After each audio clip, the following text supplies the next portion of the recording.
श्री जगन्नाथ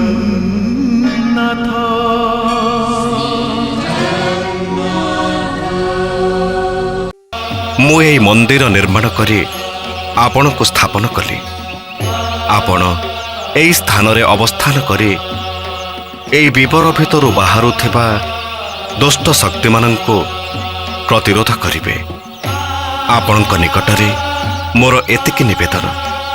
आपणकर इच्छा मु निश्चय पूर्ण करी गोपीनाथ।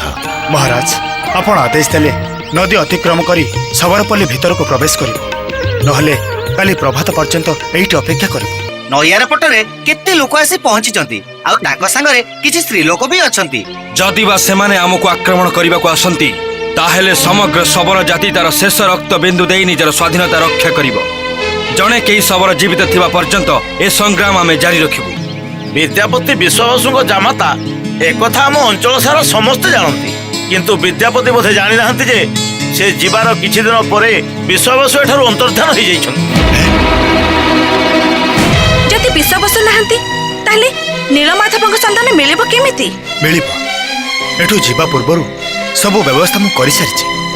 विश्वावसु मो आखिरे पट्टी बांधी नै जाइथिले सत, किंतु गोपन रे मु सांगरे नेथिबा सरिस बुणी बुणी चलीथिले। ललिता को साक्षात करबा पई मते अनुमति दियंतु। कौन करि परिबो तुमे? तार दुख और अभिमान को तुमे कौन पोछि दे परिबो? अंततः चेष्टा तो करि परिबी। की तमे की? मु तो बड़ भौणी। बड़ भौणी? ए उत्कल रे गोटे बड़ नदीटे अछि। ता ना होछि महानदी। आ आमे दी जण उपनदी से महानदी आसी मिसिचे। माने माने तो मीनाक्षी तांकर प्रथम स्त्री। आलो एबे हसिबो ना कांदिबो? कांदिबी कहिकी मो पाखे तो तमर से गोटिए परिचय बड़ भौणी। ताहले हस हस ना। पुरुषोत्तम क्षेत्र रे पहुंचवा पूर्वरु राजा इंद्रद्युम्न जानिथिले नीलगिरी पर्वतर पाददेशरे एक सबरपल्ली रहिछि। सेई राज्यर राजा विश्वावसु प्रत्यह नीलमाधवଙ୍କ पूजा करिथांती। तेणु नीलगिरी पर्वत उपरे प्रभु नीलमाधवଙ୍କୁ दर्शन करबा पूर्वरु विश्वावसुଙ୍କୁ से साक्षात करिवे और बंधुता सूत्रे आबद्ध हेबे। कारण यह देवभूमि। एठी आचंडाल ब्राह्मण समस्ते समान। विग्रह प्रतिष्ठा और मंदिर निर्माण कार्य विश्वावसुଙ୍କ साहाय्य नितांत आवश्यक। मात्र नीलगिरी पर्वतर पाददेशरे पहुंची से जानिले विश्वावसु अंतर्ध्यान हो जाइछन्ति। कौन होई पारे यार कारण? जदि नीलमाधव अछन्ति तेबे विश्वावसु चलीगले कुआडे?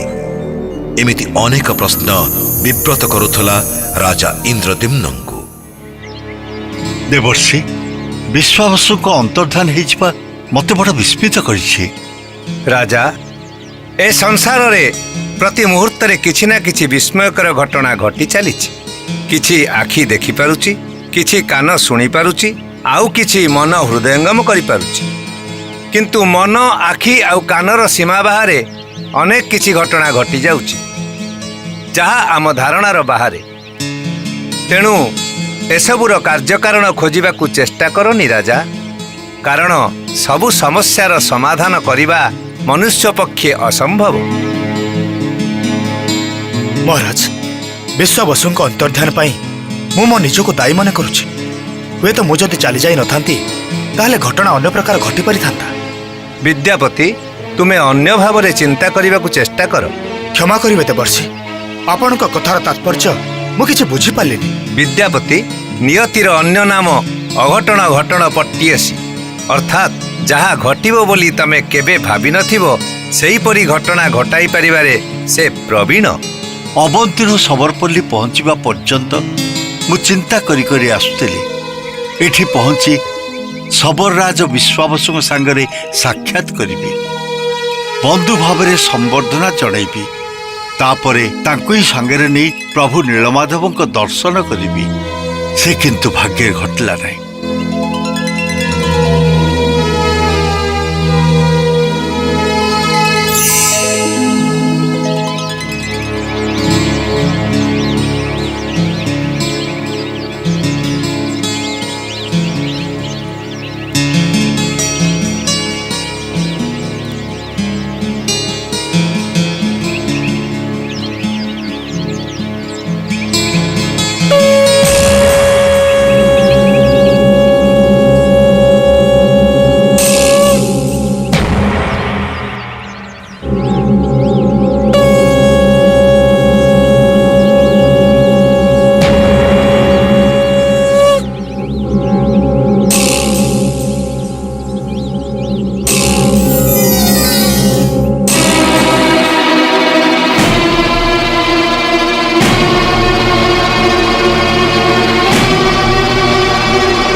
এই যে সবরাজ বিশ্ববসুঙ্ক জামাতা এ রাজ্যর ভাবি রাজা আমমানଙ୍କୁ নিরীহ ସରଳ ଦେଖି ଆମମାନଙ୍କ ବିଶ୍ୱାସର ଭଲ ପ୍ରତିଦାନ ଦେଲେ ଆପଣ।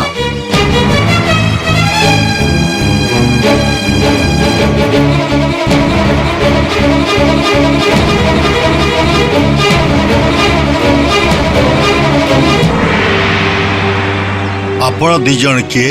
ଆମମାନଙ୍କ ପାଇଁ ବିଶ୍ୱାସଘାତକ ଆଉ ଆପଣଙ୍କ ପାଇଁ এই ବିଶ୍ୱସ୍ତ ଅନୁଚର ବିଦ୍ୟାପତିକୁ ପଚାରନ୍ତୁ, ସେ ଆମ ପରିଚୟ ଆପଣଙ୍କୁ ଦେବେ। ବିଦ୍ୟାପତି, ଇଏ ହେଉଛନ୍ତି ଶବ ରାଜ୍ୟର ମନ୍ତ୍ରୀ ଆଉ ଇଏ ହେଉଛନ୍ତି ଶବ ରାଜ୍ୟର ସେନାପତି। ଆପଣ ମୋତେ ଜାଣନ୍ତି? ଜାଣି ନଥିଲୁ, କିନ୍ତୁ ଆଜି ପ୍ରଭାତରୁ ଜାଣିବାକୁ ପାଇଲୁ, ଆଉ ଏକଥା ମଧ୍ୟ ଜାଣିପାରିଲୁ ଆପଣଙ୍କର ପ୍ରକୃତ ଉଦ୍ଦେଶ୍ୟ କ'ଣ। ସେଇଥିପାଇଁ ସୈନ୍ୟ ସାମନ୍ତ ଧରି ଏ ଅରଣ୍ୟ ମଧ୍ୟରେ ଅପେକ୍ଷା କରିଥିଲି। କାହିଁକି? ଏଇଥିପାଇଁ ଯେ ଯୋଉ ଉଦ୍ଦେଶ୍ୟ ନେଇ ଆପଣ ନୀଳଗିରି ପର୍ବତ ଆଡ଼କୁ ଯାଉଛନ୍ତି ସେ ଉଦ୍ଦେଶ୍ୟ ଆମେ ସଫଳ ହେବାକୁ ଦେବୁ ନାହିଁ। ବରଂ ସବୁଠୁ ଭଲ ହବ ଆପଣ ଏଠୁ ଫେରିଯାଆନ୍ତୁ। ଦେଖନ୍ତୁ ମନ୍ତ୍ରୀ ମହାଶୟ, ମୁଁ ଆପଣଙ୍କ ରାଜ୍ୟ ଅଧିକାର କରିବାକୁ ଆସିନାହିଁ କିମ୍ବା ଆସିନାହିଁ ଆପଣଙ୍କ ଉପରେ ପ୍ରଭୁତ୍ୱ ଜାହିର କରିବା ପାଇଁ। ମୁଁ ଆସିଛି ପ୍ରଭୁ ନୀଳମାଧବଙ୍କ ଦର୍ଶନ ପାଇଁ। ଭକ୍ତ ଆଉ ଭଗବାନଙ୍କ ଭିତରେ ପ୍ରାଚୀର ଠିଆ ହେବା କ'ଣ ଉଚିତ? ଉଚିତ ଅନୁଚିତର ପ୍ରଶ୍ନ ଉଠୁନାହିଁ ଅବନ୍ତୀ ଅଧିପତି। ପ୍ରଭୁ ନୀଳମାଧବଙ୍କ ଆଦେଶବାଣୀ ଆପଣଙ୍କୁ ଶୁଣାଉଛି। ସେ ଆମ ରାଜାଙ୍କୁ ସ୍ପଷ୍ଟ ନିର୍ଦ୍ଦେଶ ଦେଇଯାଇଥିଲେ, ଆମ ରାଜାଙ୍କ ବ୍ୟତୀତ କେହି ତାଙ୍କୁ ଦର୍ଶନ କରିବେ ନାହିଁ। ତାଙ୍କ ନିକଟକୁ ଯାଇଥିବା ପଥ ମଧ୍ୟ ଆମେ କାହାକୁ ଜଣାଇବୁ ନାହିଁ। ହଠାତ୍ ଆମ ରାଜା କୁଆଡ଼େ ଅନ୍ତର୍ଦ୍ଧାନ ହେଇଗଲେ, କିନ୍ତୁ ରାଜାଙ୍କ ଆଦେଶ ଆଜି ମଧ୍ୟ ବଳବତ୍ତର ରହିଛି। ସେଇଥିପାଇଁ ଆମେ ଆପଣଙ୍କୁ ଆଉ ଆଗକୁ ଯିବାକୁ ସୁଯୋଗ ଦେବୁ ନାହିଁ। ଶୁଣନ୍ତୁ ଆପଣମାନେ, ଯୋଉ ପ୍ରଭୁ ନୀଳମାଧବ ରାଜା ବିଶ୍ୱବସୁଙ୍କୁ ଏହି ଆଜ୍ଞା ଦେଇଥିଲେ, ସେହି ପ୍ରଭୁ ନୀଳମାଧବ ଆମ ରାଜା ଇନ୍ଦ୍ରଦୁମ୍ନଙ୍କୁ ମଧ୍ୟ ଆଜ୍ଞା ଦେଇଥିଲେ ତାଙ୍କର ସନ୍ଧାନ କରିବା ପାଇଁ। ତେଣୁ ରାଜା ବିଶ୍ୱବସୁଙ୍କ ପରି ମହାରାଜା ଇନ୍ଦ୍ରଦୁମ୍ନ ମଧ୍ୟ ତାଙ୍କୁ ଦର୍ଶନ କରିବାର ଅଧିକାର ପାଇଛନ୍ତି। ବାଃ ବିଦ୍ୟାପତି ମହାଶୟ, ବାଃ, ଆପଣ ପୁରାପୁରି ଅବନ୍ତୀ ଅଧିପତିଙ୍କ ପ୍ରବକ୍ତା ହେଇଯାଇଛନ୍ତି। ମୁଁ ତାଙ୍କର ଅଧସ୍ଥାନ କର୍ମଚାରୀ। ଆମେ ବୁଝିପାରୁଛୁ, ଆମେ ଠିକ ବୁଝିପାରୁଛୁ। ଆପଣ ଗୋଟେ ମନ୍ଦ ଉଦ୍ଦେଶ୍ୟ ନେଇ ଏ ସବର ରାଜ୍ୟକୁ ଆସିଥିଲେ। ସେଦିନ ଯଦି ସେଇ ବଧ୍ୟ ଭୂମିରେ ଆପଣ ଶେଷ ହେଇଯାଇଥାନ୍ତେ ତାହେଲେ ଆଜି ଆମକୁ ଏପରି ଦିନ ଦେଖିବାକୁ ପଡ଼ିନଥାନ୍ତା। ଏବେ ଆମେ ବୁଝିପାରୁଛୁ ଆର୍ଯ୍ୟମାନେ କାହିଁକି ଆମକୁ ଘୃଣା କରନ୍ତି। ଜଣେ ଅନାର୍ଯ୍ୟ ଦ୍ୱାରା ପ୍ରଭୁ ନୀଳମାଧବ ପୂଜା ପାଉଛନ୍ତି ବୋଲି ଆର୍ଯ୍ୟମାନେ ଆମକୁ ସହ୍ୟ କରିପାରୁନାହାନ୍ତି। ମୁଁ ୟାର ପ୍ରତିବାଦ କରୁଛି। ଏହା ମିଥ୍ୟା, ସର୍ବୈବ ମିଥ୍ୟା। ଆର୍ଯ୍ୟ ଅନାର୍ଯ୍ୟର ଭେଦଭାବ କପୋଳ କଳ୍ପିତ, ମନଗଢ଼ା। କପୋଳ କଳ୍ପିତ, ମନଗଢ଼ା? ଏ ଅଳ୍ପ ଦୂରରେ ଏକ ବ୍ରାହ୍ମଣ ଶାସନ ଅଛି। ଯାଆନ୍ତୁ, ପଚାରିବେ ଯାଆନ୍ତୁ ଆମ ପ୍ରତି ସେମାନଙ୍କର କି ଭାବନା ଅଛି। ପ୍ରଭୁ ନୀଳମାଧବଙ୍କୁ ଆମ ଶବର ନୀତିରେ ପୂଜା ସେମାନେ କେବେ ମଧ୍ୟ ଗ୍ରହଣ କରିପାରନ୍ତି ନାହିଁ। ସବୁବେଳେ କହନ୍ତି ବୈଦିକ ମନ୍ତ୍ରରେ ହିଁ ଭଗବାନଙ୍କୁ ପୂଜା କରାଯାଏ। ସେମାନେ ଯଦି ଏକଥା କହିଥାନ୍ତି ତାହେଲେ ଭ୍ରମର ବଶବର୍ତ୍ତୀ ହେଇ ଏକଥା କହୁଛନ୍ତି। ଭଗବାନଙ୍କୁ ତୁଷ୍ଟ କରିବା ପାଇଁ କୌଣସି ମନ୍ତ୍ରର ଆବଶ୍ୟକତା ନଥାଏ। ନିଜର ହୃଦୟ ଭିତରୁ ଉଠି ଆସୁଥିବା ଉଚ୍ଛ୍ୱାସ ହିଁ ସବୁଠାରୁ ଶ୍ରେଷ୍ଠ ମନ୍ତ୍ର। ସେ ଯେଉଁ ଭାଷାରେ ହେଉନା କାହିଁକି, ମନ୍ତ୍ର ପଢ଼ିବା ଧୂପ ଦୀପ ଫୁଲ ଫଳ ଦେଇ ଆରାଧନା କରିବା ଏସବୁ ବାହିକ ଉପଚାର ମାତ୍ର। ଆପଣ ସେଇ ସନ୍ନ୍ୟାସୀ ନା ଯାହାକୁ କେତେ ଥର ଆମେ ସବରପଲ୍ଲୀରେ ଦେଖିଛୁ? ତମେ ଠିକ କହିଛ, ମୁଁ ସେଇ ସନ୍ନ୍ୟାସୀ। ମଣିଷ ମନ ଭିତରେ ଗଢ଼ି ଉଠିଥିବା କେତେ ଭ୍ରମ ଆର୍ଯ୍ୟ ଅନାର୍ଯ୍ୟର ଭେଦଭାବ ଏହି ସବୁ ଦୂର କରିବା ପାଇଁ ମୁଁ ପ୍ରେରିତ। ଦିନେ ତମେମାନେ ସମସ୍ତେ ଦେଖିବ ପ୍ରଭୁ ନୀଳମାଧବଙ୍କର ସମଗ୍ର ମାନବ ଜାତି ପାଇଁ ଏହି ହେଉଛି ସନ୍ଦେଶ। ଭଗବାନ କାହାରି ନୁହନ୍ତି, ପୁଣି ସମସ୍ତଙ୍କର। ସେ ଅଦୃଶ୍ୟ କିନ୍ତୁ ବିଦ୍ୟମାନ। ସେ ଆକାର ଭିତରେ ନିରାକାର, ପୁଣି ନିରାକାର ଭିତରେ ଆକାର। ଆମେମାନେ ଯେତେ ଦିନ ପର୍ଯ୍ୟନ୍ତ ସ୍ଥୂଳ ବୁଦ୍ଧିରେ ତାଙ୍କର ମୂଲ୍ୟାୟନ କରୁଥିବୁ ସେତେ ଦିନ ପର୍ଯ୍ୟନ୍ତ ବାଟବଣା ହେଇ ଘୁରି ବୁଲୁଥିବୁ। ମୁଁ ତୁମମାନଙ୍କୁ ଅନୁରୋଧ କରୁଛି, ତୁମେମାନେ ଆମକୁ ବାଧା ଦିଅ ନାହିଁ। ମନ୍ତ୍ରୀ ଓ ସେନାପତି ମହାଶୟ, ବଢ଼େଇ କରି କଥା କହିବା ମୋର ଅଭ୍ୟାସ ନୁହେଁ। ତଥାପି ମୁଁ କହୁଛି, ପ୍ରଭୁ ନୀଳମାଧବଙ୍କ ପାଇଁ ମୁଁ ଏକ ଭବ୍ୟ ମନ୍ଦିର ନିର୍ମାଣ କରିବି। ସେଇ ମନ୍ଦିରରେ ପ୍ରଭୁ ନୀଳମାଧବଙ୍କୁ ପ୍ରତିଷ୍ଠା କରିବି। ଆଉ ସେଠି ଆର୍ଯ୍ୟ ଅନାର୍ଯ୍ୟ ନିର୍ବିଶେଷରେ ସମସ୍ତେ ତାଙ୍କ ଆରାଧନା କରିପାରିବେ। ମନ୍ତ୍ରୀ ମହାଶୟ, ସେନାପତି ମହାଶୟ, ମୁଁ ସ୍ୱୀକାର କରୁଛି ସେଦିନ ରାତିରେ ମୁଁ କାହାକୁ କିଛି ନ କହି ସବରପଲ୍ଲୀ ଛାଡ଼ି ଚାଲି ଯାଇଥିଲି। ସେଇଟା ମୋର ଭୁଲ ଥିଲା, ସେଥିପାଇଁ ମୁଁ ଅନୁତପ୍ତ। ଭୁଲ? ଅନୁତପ୍ତ? ଲଳିତା ଓ ଆପଣଙ୍କର କଥା ଭାଙ୍ଗି ନ ପାରି ଆମ ରାଜା ଆପଣଙ୍କୁ ପ୍ରଭୁ ନୀଳମାଧବଙ୍କ ଦର୍ଶନ କରି ଆଣିଥିଲେ। ତା ପରଠୁ ଗୋଟିକ ପରେ ଗୋଟିଏ ବିପତ୍ତି ଆମ ରାଜ୍ୟରେ ଘଟି ଚାଲିଛି। ପ୍ରଥମେ ଆପଣ ଗଲେ, ତାପରେ ଦିନେ ପୂଜା କରିବାକୁ ରାଜା ଗଲେ ଯେ ସେ ଆଉ ଫେରିଲେନି। ଦୁଃଖ ସହି ନ ପାରି ରାଜକନ୍ୟା ମୂକ ହେଇଯାଇଛନ୍ତି, ପଥରର ମୂର୍ତ୍ତିଟିଏ ପରି ହେଇଯାଇଛନ୍ତି। କୁହନ୍ତୁ କୁହନ୍ତୁ ବିଦ୍ୟାପତି ମହାଶୟ, ଆଜି ଯୋଉ ରାଜ୍ୟ ଅରାଜକ ହେଇଛି ସେଥିପାଇଁ କ'ଣ ଆପଣ ଦାୟୀ ନୁହନ୍ତି? ନା, ଜଣେ ବିଶ୍ୱସ୍ତ ରାଜକର୍ମଚାରୀ ହିସାବରେ ସେ ରାଜାଦେଶ ପାଳନ କରିଛନ୍ତି ମାତ୍ର। ସେଥିପାଇଁ ଯଦି କେହି ଦାୟୀ ହୁଏ ତାହେଲେ ସେ ହେଉଛି ମୁଁ। ଦୟାକରି ନୀଳମାଧବଙ୍କ ଦର୍ଶନ ପାଇଁ ଆପଣ ଆମକୁ ଛାଡ଼ି ଦିଅନ୍ତୁ। ଫେରି ଆସିଲା ପରେ ବିଶ୍ୱାବସୁଙ୍କ ସନ୍ଧାନ ପାଇଁ ମୁଁ ସାରା ଭାରତବର୍ଷକୁ ଲୋକ ପଠାଇବି। କାରଣ ମୋ ପାଖରେ ମଧ୍ୟ ବିଶ୍ୱାବସୁଙ୍କର ଆବଶ୍ୟକତା ରହିଛି। ତାଙ୍କ ବିନା ସବୁ ଅପୂର୍ଣ୍ଣ ରହିଯିବ। ପ୍ରଭୁ ନୀଳମାଧବଙ୍କର ସେ ପରମ ଭକ୍ତ ଥିଲେ। କିନ୍ତୁ ଆପଣ ଯିବେ କେମିତି? ତାଙ୍କ ପାଖକୁ ଯିବା ପାଇଁ ପଥ ତ ଆପଣଙ୍କୁ ଜଣା ନାହିଁ। ମନ୍ତ୍ରୀ ମହାଶୟ, ଇଚ୍ଛା ଦୃଢ଼ ଥିଲେ, ଅଟଳ ଭକ୍ତି ଥିଲେ ପ୍ରଭୁ ନୀଳମାଧବ ତାଙ୍କ ପାଖକୁ ଟାଣି ନେବେ। ପଥର ସନ୍ଧାନ କରିବା ଆବଶ୍ୟକ ହେବ ନାହିଁ। ଆମେ ଯାଇପାରିବୁ ମନ୍ତ୍ରୀ ମହାଶୟ? ଖୋଲା ମନରେ ନହେଲେ ବି ଅବରୋଧ ଉଠେଇ ନଉଛୁ। କିନ୍ତୁ ଏକଥା ଭୁଲିଯିବେ ନାହିଁ ଯେ ଆମ ରାଜାଙ୍କୁ ଖୋଜି ଆଣିଦେବାର ପ୍ରତିଶ୍ରୁତି ଆପଣ ଦେଇଛନ୍ତି। ଇନ୍ଦ୍ରଦ୍ୟୁମ୍ନ କେବେ ହେଲେ ପ୍ରତିଶ୍ରୁତିର ଅବମାନନା କରେ ନାହିଁ। ସେନାପତି, ଅବରୋଧ ଉଠେଇ ନିଅ। ଧନ୍ୟବାଦ ଆପଣମାନଙ୍କୁ। ଚାଲ ସମସ୍ତେ।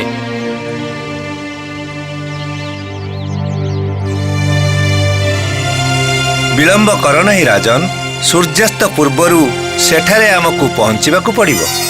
ଆସନ୍ତୁ ମହାରାଜ, ଆସନ୍ତୁ ଦେବର୍ଷି, ମୋତେ ଅନୁସରଣ କରନ୍ତୁ। ଆମେ ଆଉ କିଛି ସମୟ ପରେ ନୀଳଗିରି ପାଦଦେଶରେ ପହଞ୍ଚିଯିବା। ଆସନ୍ତୁ।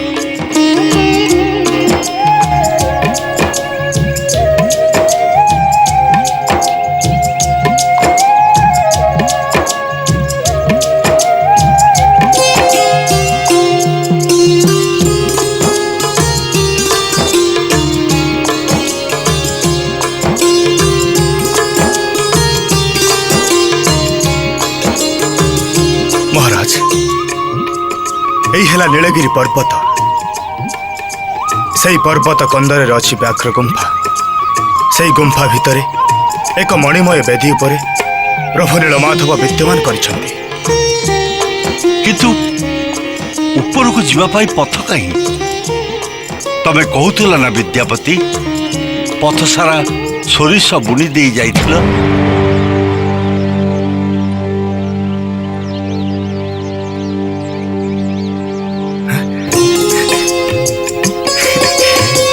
ମହାରାଜ, ଇଏ ହେଉଛି ସେଇ ସୋରିଷ ବୁଣା ପଥ।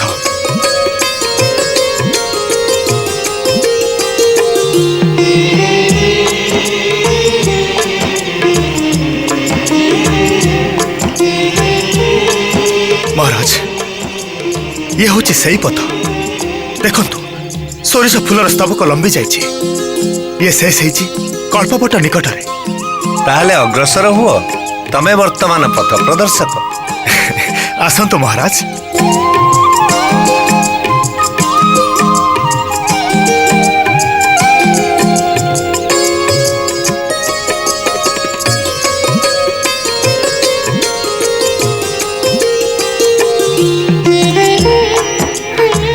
आसतु महाराज। महाराज ये होचंती कल्पवट अनादि अनंत काल महाप्रलय भी आंकर किसी क्षति करि पारिनी। नारायण नारायण ये होचंती रोहिणी कुंड यार जल पाताल स्पर्श करिछि एई जल को देह रे सिंचन करी पान कले महापातकर मध्य समस्त पाप क्षय हुए। नारायण नारायण आसंतु महाराज आसंतु देवर्षि मत अनुसरण करंतु। नारायण नारायण आसंतु। ये कौन गुंफार द्वार खोला गुंफार अवस्था एमती कौन है मन हो अनेक दिन हम ये गुंफार कहारी पाद पड़ेनि। एटा स्वाभाविक विद्यापति विश्वावसु छड़ा अन्न केही जेतेबेले गुंफा देखि नांती अन्न कहारी एठी आसीबाटा संभवपर नुहे। संवाद आसीछि विश्वावसु 2 मास ହେଲା अंतर्ध्यान। भितरे किए अच्छी बात किए अछ भितरे भितरे किए अछ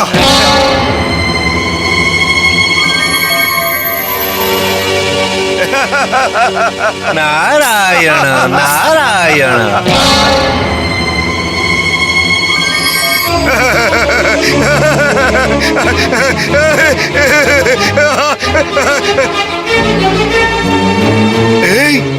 कौन आस क्या खोजुच कौन देख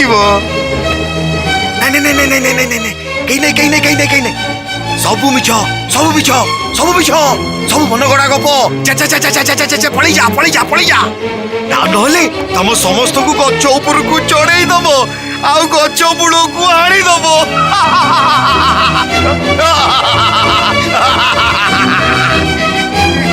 महाराज ये होचंती सब राजा विश्वावसु। विश्वावसु विश्वावसु बंधु आस आस तुमको आलिंगन करी मु धन्य हुए। आस आस किए विश्वावसु किए बंधु नहीं नहीं नहीं नहीं नहीं नहीं के के के के के कार किछि नुह किछि दिन भारी आपणार आ तापरे सात पर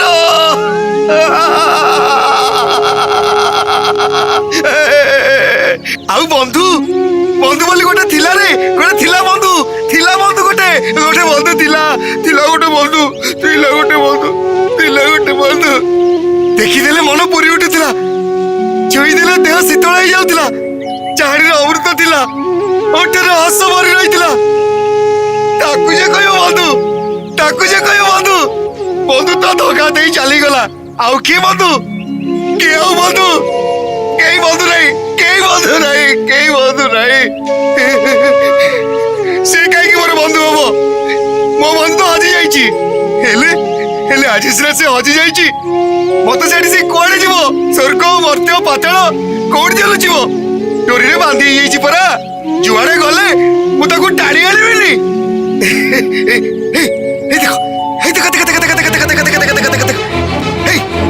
देखो गच पर छिड़ा खसला पथर पर बसी बंधु रुह बंधु मु जाऊँ बंधु रुह बंधु रुह बंधु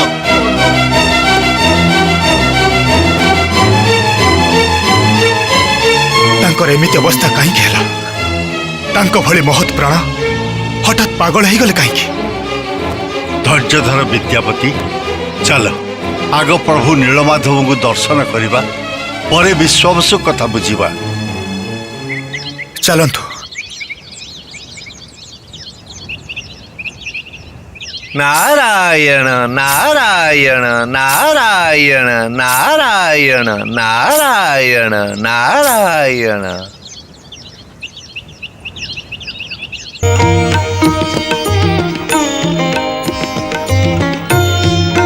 ଆସନ୍ତୁ ମହାରାଜ, ଆସନ୍ତୁ ଦେବର୍ଷି।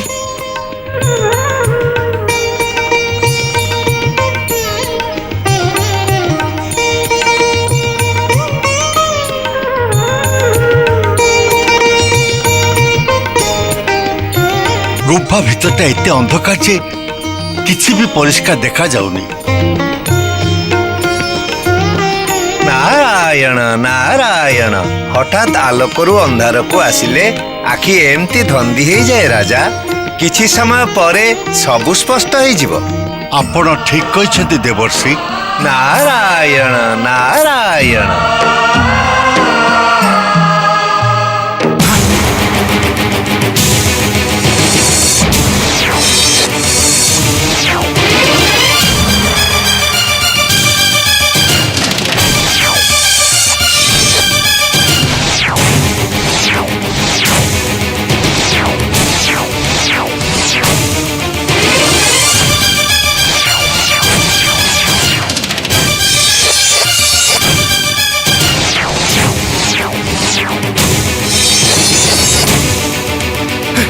মহারাজ, মহারাজ,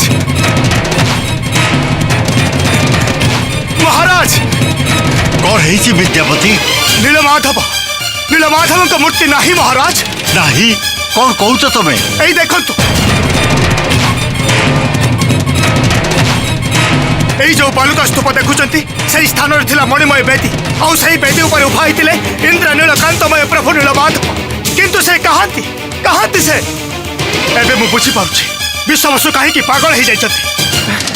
ଦେବର୍ଷି, ଆପଣ ତ ତ୍ରିକାଳଦର୍ଶୀ, ଆପଣ କୁହନ୍ତୁ ନୀଳମାଧବ କୋଉଠି? କୋଉଠି ସେ? ନାରାୟଣ ନାରାୟଣ। ପ୍ରଭୁ ନୀଳମାଧବ ଧରାପୃଷ୍ଠରୁ ଅନ୍ତର୍ଧ୍ୟାନ ହେଇଯାଇଛନ୍ତି। ପରମ ବିଷ୍ଣୁ ବର୍ତ୍ତମାନ ପାତାଳ ବୈକୁଣ୍ଠରେ ଅଛନ୍ତି। ଆଜିଠାରୁ ମର୍ତ୍ତ୍ୟର କୌଣସି ମାନବ କେବେ ଆଉ ନୀଳମାଧବଙ୍କ ଦର୍ଶନ ପାଇବେ ନାହିଁ। ନାରାୟଣ ନାରାୟଣ। ହେ ପ୍ରଭୁ, ହେ ନୀଳମାଧବ, କୋଉ ଦୋଷରୁ ମତେ ଏତେ ଦଣ୍ଡ ଦେଲେ? କି ଦୋଷ ମୁଁ କରିଥିଲି? ମତେ କାହିଁକି ଏତେ ବଡ ଦଣ୍ଡ ଦେଲେ? କାହିଁକି ମତେ ଆପଣଙ୍କ ଦର୍ଶନରୁ ବଞ୍ଚିତ କଲେ? କାହିଁକି କାହିଁକି କାହିଁକି କାହିଁକି ପ୍ରଭୁ, କାହିଁକି କାହିଁକି? ମହାରାଜ, ମହାରାଜ, କଣ ହେଲା ମହାରାଜ? ମହାରାଜ, ନାରାୟଣ ନାରାୟଣ। ସବୁ ଶେଷ ହେଇଗଲା। ସବୁ ଆଶା ଆକାଂକ୍ଷା ଆଉ ଉତ୍ସାହ ନିଶ୍ଚିହ୍ନ ହେଇଗଲା। ଇନ୍ଦ୍ରଦ୍ୟୁମ୍ନଙ୍କ ଜୀବନ ଶୂନ୍ୟତାରେ ହାହାକାର କରି ଉଠିଲା।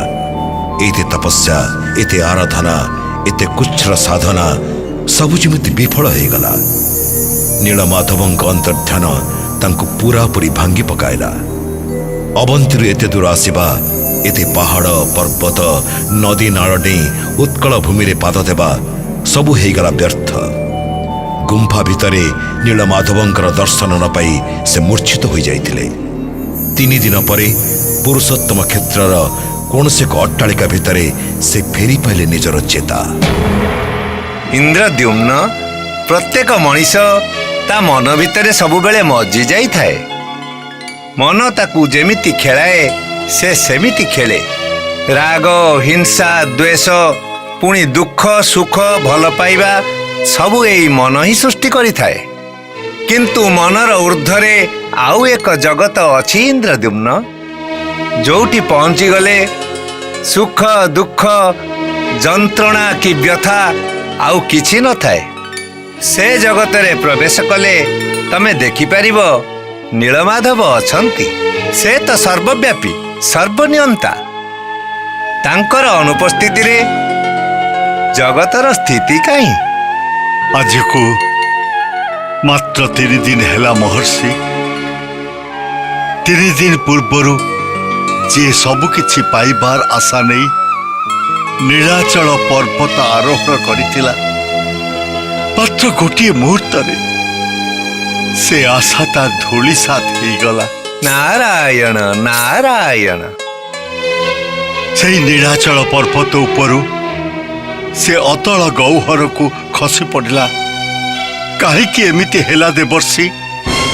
ଯଦି ଏଇଆ ହିଁ ହବାର ଥିଲା ତାହେଲେ କାହିଁକି ମୋ ପ୍ରତି ନିର୍ଦ୍ଦେଶ ଥିଲା ତାଙ୍କ ପାଖରେ ପହଞ୍ଚିବା ପାଇଁ?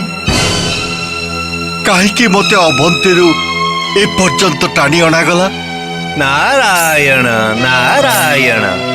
ଇନ୍ଦ୍ରଦ୍ୟୁମ୍ନ ପ୍ରତ୍ୟେକ ଘଟଣାର କାରଣ ଖୋଜୁ ନାହିଁ। ମାନୁଷୀ ଚେତନା ଆଉ ଦିବ୍ୟ ଚେତନା ଏକ ପ୍ରକାରର ନୁହେଁ। ତା ଯଦି ହେଇଥାନ୍ତା ତାହେଲେ ଈଶ୍ୱରୀୟ ସତ୍ତା ବୋଲି କିଛି ନଥାନ୍ତା। ମଣିଷ ତା ନିଜ ଭାଗ୍ୟ ନିଜେ ନିୟନ୍ତ୍ରଣ କରୁଥାନ୍ତା।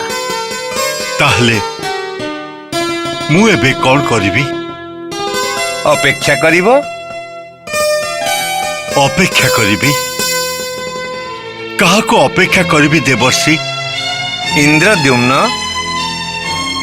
ବୃକ୍ଷର ଶାଖାକୁ ଜାବୁଡ଼ି ଧରି ଜୀବନ ବିକଳରେ ଝୁଲୁଥିବା ମଣିଷଟି ଯଦି ଦେଖେ ସେ ଶାଖାଟି ଭାଙ୍ଗିବାକୁ ଯାଉଛି ତାହେଲେ ସେ କ'ଣ କରେ? ସେଇ ଶାଖାକୁ ଛାଡ଼ି ଅନ୍ୟ ଶାଖାକୁ ଜାବୁଡ଼ି ଧରେ। ପ୍ରାପ୍ତି ନାମକ ବୃକ୍ଷରେ ଆଶାମାନେ ହେଉଛନ୍ତି ସେଇଭଳି ଗୋଟିଏ ଗୋଟିଏ ଶାଖା। ଗୋଟିଏ ଶାଖା ଭାଙ୍ଗିଗଲେ ଅନ୍ୟ ଶାଖାର ଆଶ୍ରୟ ନେବାକୁ ହିଁ ପଡ଼ିବ। ସେଇଥିପାଇଁ ଅନେକ ସମୟରେ କୁହାଯାଇଛି ଆଶା ଛଳନାମୟୀ। କିନ୍ତୁ ମୋ ସାଙ୍ଗରେ ଏ ଛଳନା କାହିଁକି? ମୁଁ କ'ଣ କାୟ ମନ ବାକ୍ୟରେ ନୀଳମାଧବଙ୍କ ଦର୍ଶନ ଆଶା କରିନଥିଲି? ଆଶା ଯଦି ନିଷ୍କାମ ହୁଏ ତାହେଲେ ତା ଫଳବତୀ ହବ ହିଁ ହବ। ନା, ଅନିଶ୍ଚିତ ସମୟକୁ ମୁଁ ଅପେକ୍ଷା କରିପାରିବିନି ଦେବର୍ଷି। ଆଜିଠାରୁ ମୁଁ ତୃଣ ଶଯ୍ୟାରେ ଶୟନ କରିବି, ଅନଶନ ବ୍ରତ ଆରମ୍ଭ କରିବି ଆଉ ପ୍ରଭୁ ନୀଳମାଧବଙ୍କୁ ଆରାଧନା କରିବି। ଆପଣଙ୍କ ନିକଟରେ ମୋର ଏ କର ବା ମୋର ପ୍ରତିଜ୍ଞା ଦେବର୍ଷି। ଯଦି ସେଥିରେ ମୋ ଜୀବନ ବିସର୍ଜନ ଦେବାକୁ ପଡ଼େ ତଥାପି ମୁଁ ପଶ୍ଚାତ୍ପଦ ହେବିନି।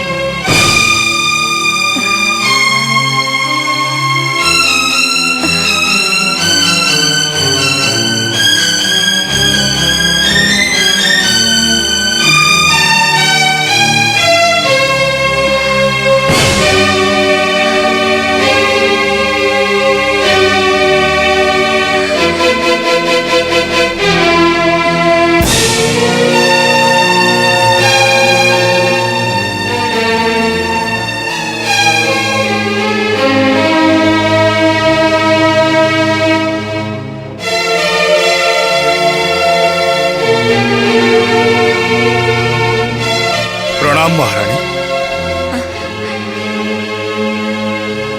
ଆପଣ ମୋତେ ସ୍ମରଣ କଲେ? ହଁ, ମୁଁ ବଡ଼ ବିବ୍ରତ ହେଇପଡ଼ିଛି ବିଦ୍ୟାପତି। କାହିଁକି ରାଣୀମା? ତମେ କ'ଣ କିଛି ସମ୍ବାଦ ରଖିନ? ମୋତେ କ୍ଷମା କରନ୍ତୁ ମହାରାଣୀ। ଆପଣଙ୍କ ପରି ମୁଁ ବି ବିବ୍ରତ ହେଇପଡ଼ିଛି। କାହିଁକି? ଗତ 2 ଦିନ ଧରି ଅନେକ ଚେଷ୍ଟା ପରେ ବି ସବରାଜା ବିଶ୍ୱବସୁଙ୍କର କୌଣସି ସନ୍ଧାନ ମିଳିଲାନି। ତାଙ୍କୁ ସନ୍ଧାନ କରିବାର ଦାୟିତ୍ୱ ମହାରାଜ ମୋ ଉପରେ ନ୍ୟସ୍ତ କରିଥିଲେ। ଲଳିତାର ମନର ଅବସ୍ଥା ମଧ୍ୟ ଭଲ ନଥିବ। ତା ବିଷୟରେ ନ କହିବା ବରଂ ଭଲ ରାଣୀମା। ବାଲ୍ୟକାଳରୁ ପିତୃସ୍ନେହରେ ଯେ ବଢ଼ି ଆସିଛି ତା ପାଇଁ ବିଶ୍ୱବସୁଙ୍କ ଅନ୍ତର୍ଧାନ ଯେ କେତେ ମର୍ମାନ୍ତିକ ସେ କଥା କହି ହବନି। ପ୍ରଚଣ୍ଡ ଆଘାତରେ ସେ ଭାଙ୍ଗି ପଡ଼ିଛି। ପ୍ରତିଦିନ ଗୋଟିଏ ଆଶା ନେଇ ତାର ସକାଳ ଆରମ୍ଭ ହୁଏ ଆଉ ରାତିର ଅନ୍ଧକାରରେ ସେ ଆଶା ମଉଳିଯାଏ। ଏମିତି କାହିଁକି ହେଲା ବିଦ୍ୟାପତି? ପ୍ରଭୁ ନୀଳମାଧବଙ୍କ ଦର୍ଶନ ଆଶାରେ କେତେ ଉତ୍ସାହ ନେଇ ଆମେ ଅବନ୍ତୀରୁ ଏଠିକି ଆସିଥିଲୁ, କିନ୍ତୁ ତାଙ୍କର ଅନ୍ତର୍ଧ୍ୟାନରେ ସବୁ ଉତ୍ସାହ ଶେଷ ହେଇଗଲା।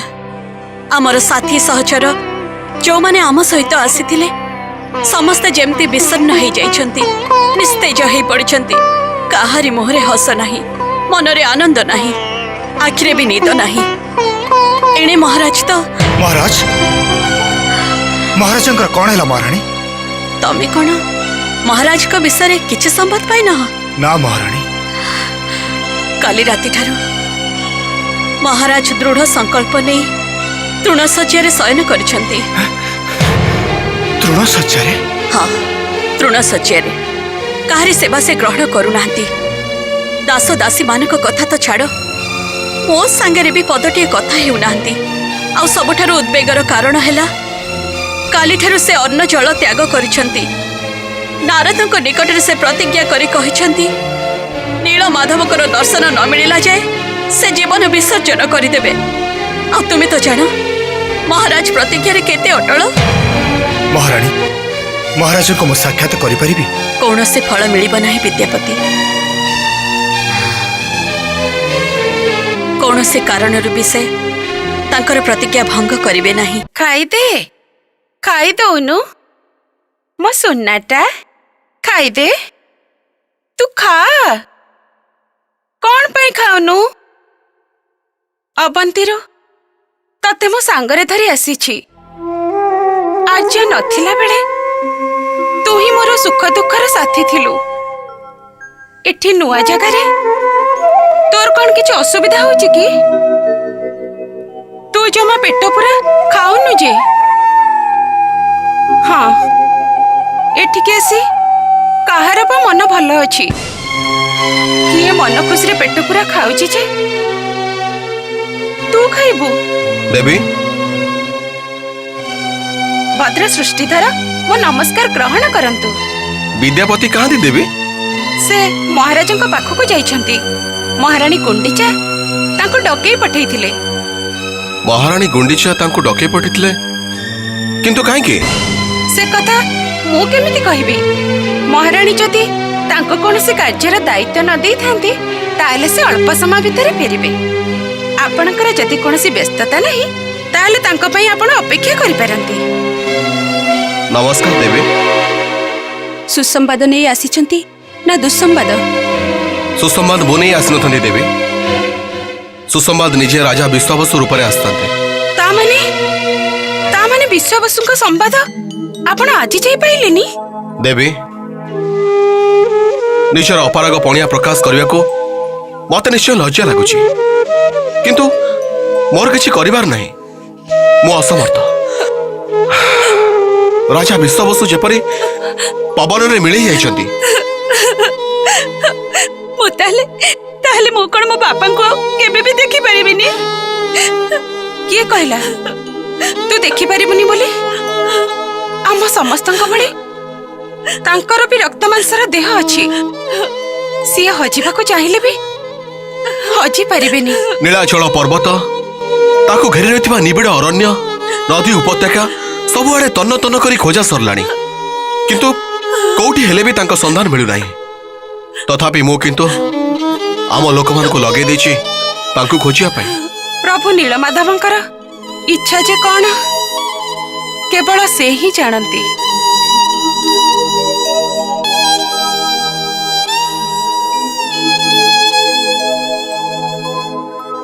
ବିଦ୍ୟାପତି, ନିରାଶ ହେଇପାରିଛ ନା? ନୈରାଶ୍ୟ, ଚାରିଆଡେ ଖାଲି ନୈରାଶ୍ୟ। କୋଉଠି ବି ଟିକେ ଆଶାର ଆଲୋକ ଦେଖିବାକୁ ମିଳୁନି। ମହାରାଜ ତୃଣ ଶଯ୍ୟାରେ ଶୟନ କରିଛନ୍ତି, ମୌନ ହେଇ ଅନଶନ ବ୍ରତ ଆରମ୍ଭ କରିଛନ୍ତି। ନୀଳମାଧବଙ୍କୁ ନ ପାଇଲେ ସେ ତାଙ୍କ ପ୍ରତିଜ୍ଞା ଭଙ୍ଗ କରିବେନି। ଆଉ ଜଣେ ନୀଳମାଧବଙ୍କୁ ନ ପାଇ ଉଦ୍ଭ୍ରାନ୍ତ ହେଇ ଘୁରି ବୁଲୁଛି। ନୀଳମାଧବଙ୍କ ପ୍ରଧାନ ଦୁଇ ଭକ୍ତ ଆଜି ଦିଗହରା, ପଥଭ୍ରଷ୍ଟ। ହେ ପ୍ରଭୁ ନୀଳମାଧବ, ଏସବୁର ଅନ୍ତ କୋଉଠି, କେବେ? ହେ ନୀଳମାଧବ, ହେ ପ୍ରଭୁ ନୀଳମାଧବ, ହେ ପ୍ରଭୁ,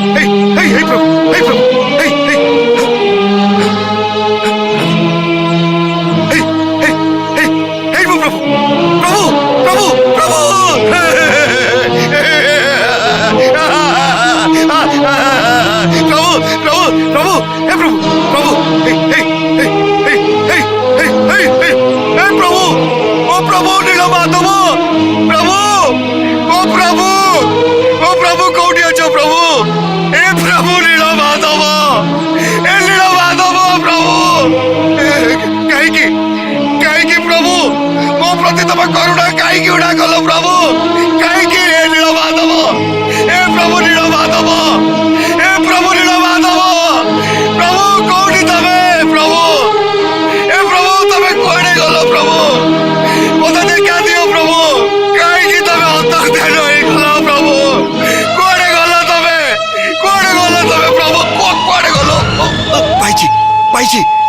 ରକନୀତିକୁ ମୁଁ ଆଜି ପାଇଛି ମୋ ନୀଳରତନକୁ ପାଇଛି। ଓ ତୁ ଭାବିଥିଲୁ ତୁ ମତେ ଛାଡ଼ିଦେଲୁ ବୋଲି ମୁଁ ତତେ ଛାଡ଼ିଦେବି ନୁହଁ?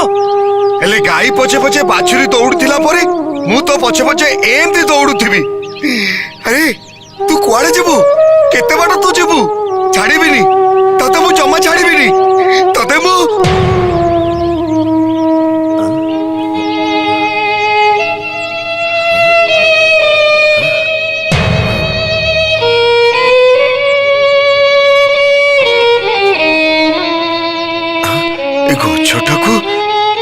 ଏ ଗଛଟାକୁ ମୁଁ ନୀଳମାଧବ ବୋଲି ମୁଁ ଜାବୁଡି ଧରିଥିଲି।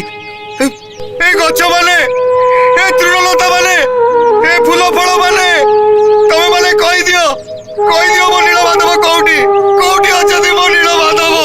ମୁଁ କେମିତି ତାକୁ ପାଇବି? କୋଉଠି ତାକୁ ପାଇବି?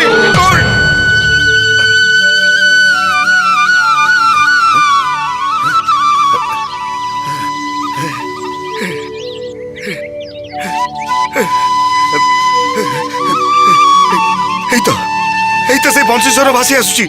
না, নিশ্চয় মো নীলমাধব এইটি কোটি ଅଛି। ମୁଁ ଯିବି নীলমাধব, নীলমাধব, নীলমাধব, নীলমাধব, মতে দেখা দিও প্রভু, মতে দেখা দিও প্রভু। কোউটি অছ? কুয়াড়ে গল প্রভু?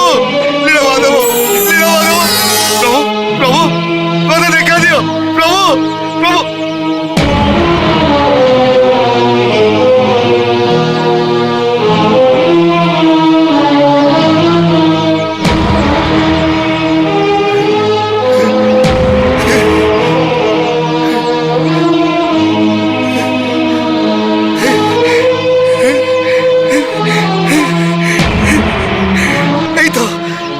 প্রভু নীলমাধব,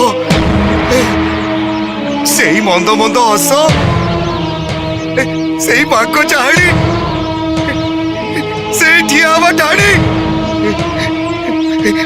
দেখিদেলে দেহ মন সবু শীতেই উঠি যায়। এই তো সে মো আগে ছিড়া হয়েছতি। আজ মু তাকে জমা ছাড়িবিনি, আজ মু তাকে জমা ছাড়িবিনি। প্রভু, এতে দিন পরে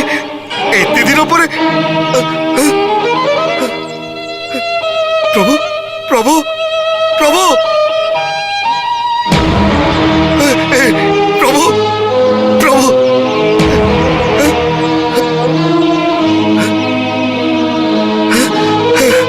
প্রভু, প্রভু,